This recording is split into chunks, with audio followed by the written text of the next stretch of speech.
तो अभी last week 26 अप्रैल को यस बैंक के क्वार्टरली रिजल्ट अनाउंस हुए हैं। ये जो रिजल्ट है मार्केट क्लोज होने के बाद अपलोड हुए हैं, तो मार्केट का इसके ऊपर क्या पोजीशन है ये अभी क्लियर नहीं है कि मार्केट ने इस रिज़ल्ट और यस बैंक के नंबर्स को थम्स अप दिए हैं या फिर थम्स डाउन।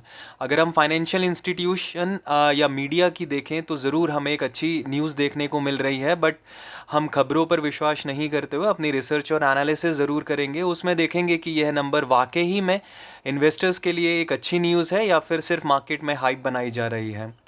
तो किसी भी बैंक की प्रॉफिट एंड लॉस स्टेटमेंट निकालने से पहले या किसी भी कंक्लूजन में आने से पहले हमें तीन चीज़ें ज़रूर देखनी चाहिए किसी भी बैंक स्टेटमेंट में, क्वार्टरली रिजल्ट के स्टेटमेंट में, जो कि होता है net interest income, non interest income, and in दोनों के बाद जो निकल के आती है वो आती है बैंक की टोटल इनकम।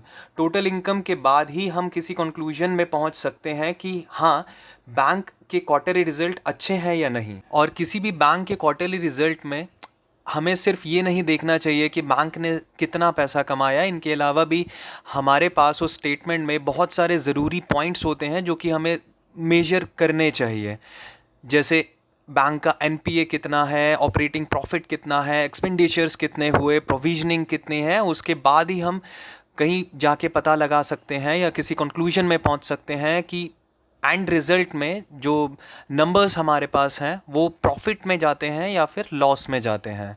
तो चलिए आते हैं बैंक की वेबसाइट पर, डाउनलोड करते हैं क्वार्टरली रिजल्ट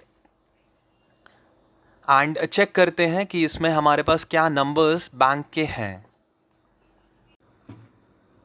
तो ओपन करते हैं हम येस बैंक का क्वार्टरली रिजल्ट। पहले हम जाएंगे येस बैंक की वेबसाइट में। वेबसाइट में आने के बाद हम सर्च करेंगे करंट क्वार्टर रिजल्ट का। तो अब येस बैंक का क्वार्टरली रिजल्ट हमारे पास है एंड ये अपलोड हुआ है 27 अप्रैल को, लाइक सैटरडे। तभी मार्केट में इसका कोई भी पॉजिटिव या नेगेटिव रिएक्शन या फिर ट्रेंड देखने को नहीं मिला। इसको थोड़ा सा स्क्रॉल डाउन करेंगे और नीचे देखेंगे पेज नंबर 7 में, जहां हमें सारे नंबर्स येस बैंक के क्वार्टरली नंबर्स मिल जाते हैं। थोड़ा सा इसे जूम इन करेंगे तो अब हमारे पास नंबर्स की एक प्रॉपर विजिबिलिटी भी है। इस स्टेटमेंट में हमारे पास करंट क्वार्टर का रिजल्ट, लास्ट क्वार्टर का रिजल्ट और लास्ट ईयर का रिजल्ट भी है, और इन्हीं तीन रिजल्ट्स को हमें कंपेयर करना है और एनालाइज करना है कि इस क्वार्टर का रिजल्ट्स हमारे पास एक नेगेटिव नंबर्स लेके आते हैं कि पॉजिटिव नंबर्स लेके आते हैं। मतलब क्वार्टर ऑन क्वार्टर बेसिस पे और ईयर ऑन ईयर बेसिस पे हमारे पास प्रॉफिट है या फिर लॉस है। तो अगर हम पॉइंट नंबर 3 में टोटल इनकम देखेंगे और तो अप्रॉक्सीमेटली 9 लाख करोड़ है, हम यहाँ पे अप्रॉक्सीमेटली ही बात करेंगे।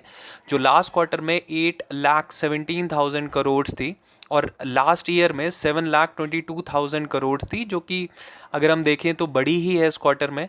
तो last quarter and last year से कंपेयर किया जाए तो नंबर्स में बहुत अच्छा जंप और बहुत अच्छी अर्निंग यहाँ पर हमें देखने को मिलती है। इस अर्निंग में भी बहुत सारे एक्सपेंडिचर्स एंड ऑपरेटिंग कॉस्ट मिले होते हैं, जिनको हटाने के बाद ही बैंक का एक नेट प्रॉफिट निकल के आता है। तो चलते हैं टोटल एक्सपेंडिचर्स में एंड देखते हैं कि बैंक का कितना पैसा खर्च हुआ 9 लाख करोड़ कमाने में। तो अर्निंग बड़ी है तो डेफिनेटली एक्सपेंडिचर्स भी बड़े होंगे, पर इससे ज़्यादा फ़र्क नहीं पड़ता जो हम आगे earning per share EPS percentage में देखेंगे। तो टोटल एक्सपेंडिचर है 8,11,330 करोड़ रुपीज़ एंड उसके बाद हमारे पास ऑपरेटिंग प्रॉफिट निकल के आता है 90,247 करोड़ रुपीज़। अब इसमें भी हमें ऑपरेटिंग प्रॉफिट के बाद प्रोविजनिंग देखनी बहुत ज़रूरी है कि बैंक का कितना पैसा है जो अभी तक वापस नहीं आया बैंक के पास।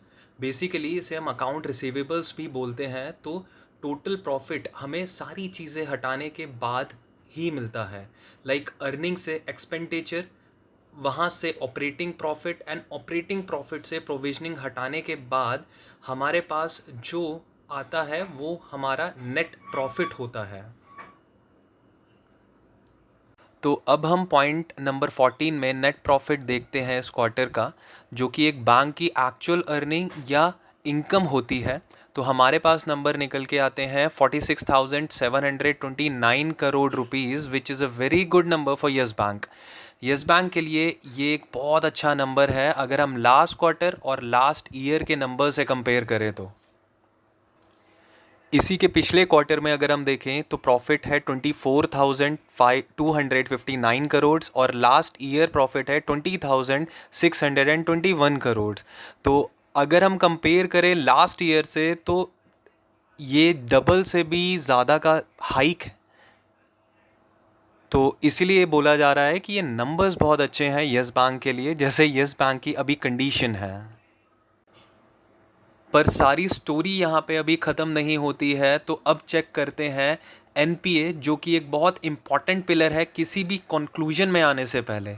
तो ग्रॉस एनपीए और परसेंटेज ऑफ ग्रॉस एनपीए की हम बात करते हैं, तो वहाँ भी हमें लास्ट क्वार्टर और लास्ट ईयर से बहुत ही अच्छे नंबर देखने को मिलते हैं। इसका मतलब है non performing assets yes bank के कम हो रहे हैं।